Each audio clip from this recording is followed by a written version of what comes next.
এখানে দেখো কত সুন্দর করে গাঁদা ফুল গাছ চাষ করা আছে। মাঠে মাঠে ঘুরতে তো ভালো লাগছে, তবে এখানে একটু রিস্কও আছে। কেমন রিস্ক? কখনো তো সেরকম রান্না বান্না করা হয় না, মা রান্না করে আর আমরা শুধু দেখি। হ্যালো বন্ধুরা, তোমাদের সবাইকে স্বাগত আমার এই চ্যানেলে আর একটা নতুন ব্লগে। আজ দেখতে পাচ্ছ কোথায় আছি। আজ এসেছি একটু গ্রামে ঘুরতে। এটা আমাদের ওখান থেকে জাস্ট ওই মোটামুটি কত দূর হবে, 8-9 কিলোমিটার দূরে হবে। তো নদী, আশেপাশে নদী আছে। আর দেখতে পাচ্ছ চারিদিকে চাষ করা, কি লাগানো আছে জানি না, এটা ঠিক কী লাগানো আছে জানি না। ঠিক আছে, এইদিকে তো ধান লাগানো ছিল, ধান তোলা হয়ে গেছে। আর দেখো সূর্যটা ডুবছে, কত সুন্দর লাগে দেখতে এখান থেকে। আর এইটা কিন্তু খুবই সুন্দর লাগছে। তো এখানে এসছি আমি আর লাট্টু। তো লাট্টু তো গেল একজনের বাড়িতে, তাই আমি ভাবলাম এই ফাঁকে একটু মাঠটা ঘুরে দেখি, তাই একটু মাঠটা ঘুরে দেখছি। নর্মালি গ্রামে আসলে কিন্তু ভিডিও বানাতে বেশি ভালো লাগে, কারণ গ্রামের পরিবেশটাই একটা অন্যরকম পরিবেশটা, খুবই সুন্দর লাগে ঘুরতে। আর আমি এখন যে দিকটাতে হাঁটছি, দিকটা হচ্ছে আলের উপর থেকে হেঁটে আসছি। তো এই দিক থেকে এই ড্রেনটা, মানে ড্রেন নয়, ড্রেনই বলতে পারো। তো এখান থেকে সোজা চলে যাচ্ছে নদী, এইদিকে আছে পুরো নদী। এদিকে দামোদর নদী আছে, এখানে এদিকে বালি ফালি আছে এখানে। তো এদিকে দামোদর নদী আছে, ঠিক আছে। তো এই হচ্ছে এই সাইডটা। এখানে দেখো কত সুন্দর করে গাঁদা ফুল গাছ চাষ করা আছে, কত সুন্দরভাবে এখানে চাষ করে। এখন তো বড় হয়নি, গাছগুলো ছোট ছোট আছে। আর এখানে দেখো অল্প অল্প ফুলও হয়েছে, খুব বেশি ফুল হয়নি, অল্প অল্প। প্রত্যেকটা গাছই ছোটো ছোটো, এখন এই গাছগুলো এখন এরকম বড় বড় হবে, এত বড় বড় গাছগুলো হবে। তো সবে সবে লাগিয়েছে এগুলো। এই গাছগুলো যে কি লাগিয়েছে এটাই আমি বুঝতে পারছি না, যে কি জিনিস চাষ করা আছে। জানলে তোমাদেরকে আমি বলে দিতাম। আর তোমরা যদি কেউ জানো যে এটা কী গাছ, ভালো করে দেখাচ্ছি, দেখে নাও একটু। এই যে কী লাগানো আছে একটু আমাকে জানাবে তো, এটা কি চাষ করা আছে। আমি সত্যি জানি না যে এটা কী জিনিস। মাঠে মাঠে ঘুরতে তো ভালো লাগছে, তবে এখানে একটু রিস্কও আছে। কেমন রিস্ক? সেটা হচ্ছে আশেপাশে না সাপও থাকে, তো সাপের একটা ভয় থাকে, ওই জন্য একটু দেখে শুনে হাঁটছি। এর মধ্যে মধ্যে শুয়ে থাকে, গরমকাল এখন, বাইরে এসে বেশিরভাগ শুয়ে থাকে, তো ওই জন্য একটু ভয় লাগে।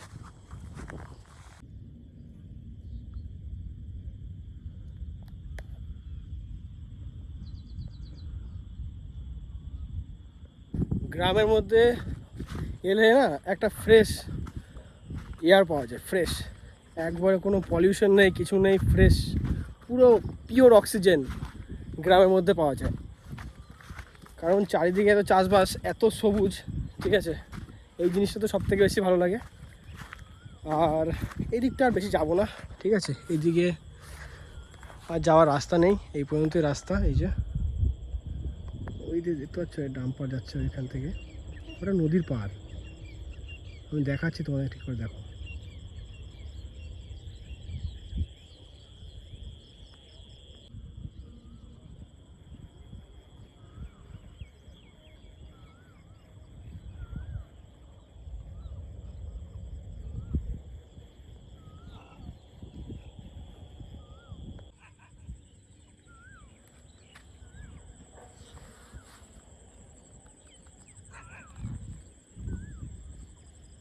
এই জায়গাটা এতটা সরু, এখান থেকে হাঁটতে আমার এত অসুবিধা হচ্ছে, একবার পড়তে পড়তে বেঁচে গেছি। দেখো এখান থেকে তো জল যায় এই জায়গাটা থেকে।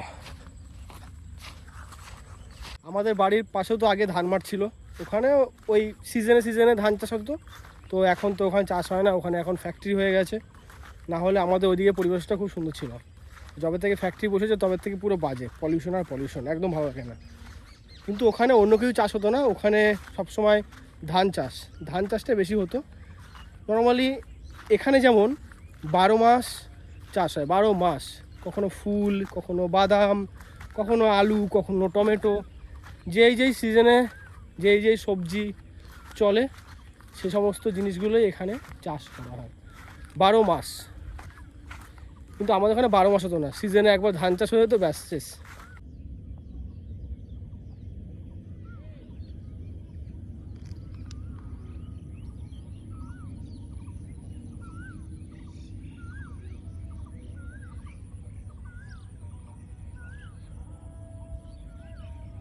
তো চলো এবার ধীরে ধীরে বাড়ির দিকে যাই, ঠিক আছে।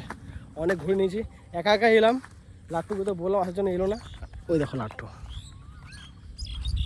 স্কুটি নিয়ে আসছে, ওই যে। গুড আফটারনুন সবাইকে।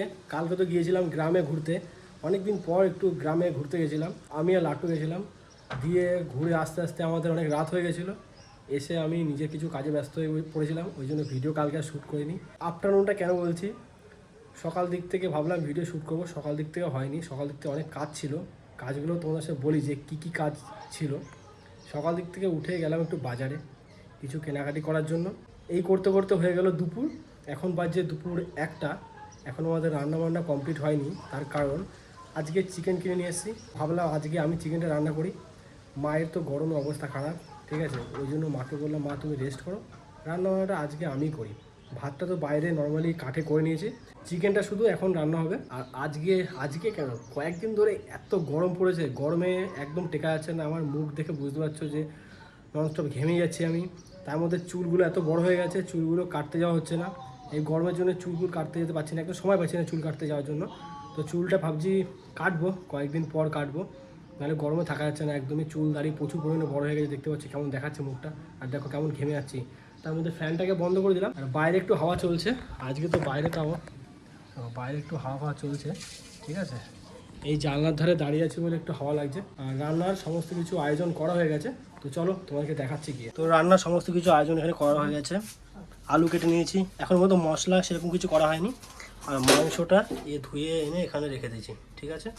এবার এটাকে এখনও ম্যারিনেট করতে হবে, তারপরে আরও মশলা অনেক কিছু করা বাকি আছে, সেগুলো করতে হবে। তো কীভাবে করবো ওটাই ভাবছি, এত গরম পড়েছে রান্না করে ঢোকা যাচ্ছে না। তো যাই হোক, দায়িত্বটা যখন নিয়েছি তো সেটা করতেই হবে। তো চলো এখন যাই, গিয়ে রান্নাবান্না কাজে লেগে পড়ি। আমাদের গেটের পাশটাতে দেখো কত সুন্দর এখানে একটা কুমড়ো গাছ হয়েছে। এখানে বীজ ফেলা ছিল, সেই বীজের থেকে অটোমেটিক বেরিয়ে গেছে এখান থেকে। পেয়ারা গাছে পেয়ারাগুলো দেখো মোটামুটি ভালোই বড় বড় হয়ে গেছে। এই একটা, ঠিক আছে, এইবার করি এসছে নতুন নতুন। তো এগুলো খাওয়ার মতন এখন হয়নি, দেখতে পাচ্ছি এখনও কোষ্ঠে পেয়ারাগুলো। তো এখন আমি রান্নাবান্না করতে বসে পড়েছি, আর মা মশলাটা করে দিয়ে চলে গেল। এখন আলু ভাজছি, ঠিক আছে। আর গরমে দেখতে পাচ্ছি আমার মুখের কী অবস্থা। তো চলো এখন তাড়াতাড়ি করে, আলু ভাজাটা প্রায় হয়ে গেছে, এটা এখন চলো তুলে নিই।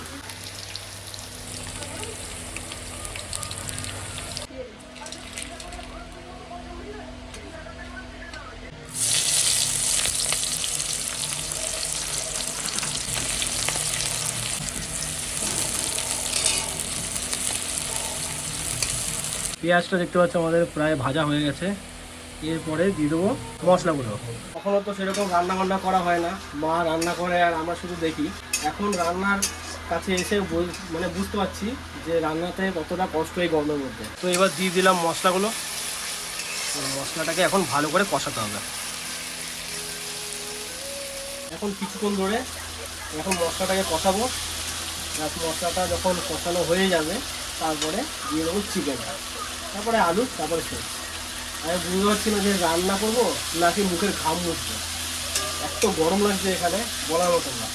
মশলাটা তো কষানো হয়ে গেছে, দেখতে পাচ্ছ লাল লাল হয়ে গেছে। এবার দিয়ে দেবো চিকেনটা, দিয়ে দিলাম চিকেনটা। এখন এটাকে আস্তে আস্তে করে কষাতে হবে।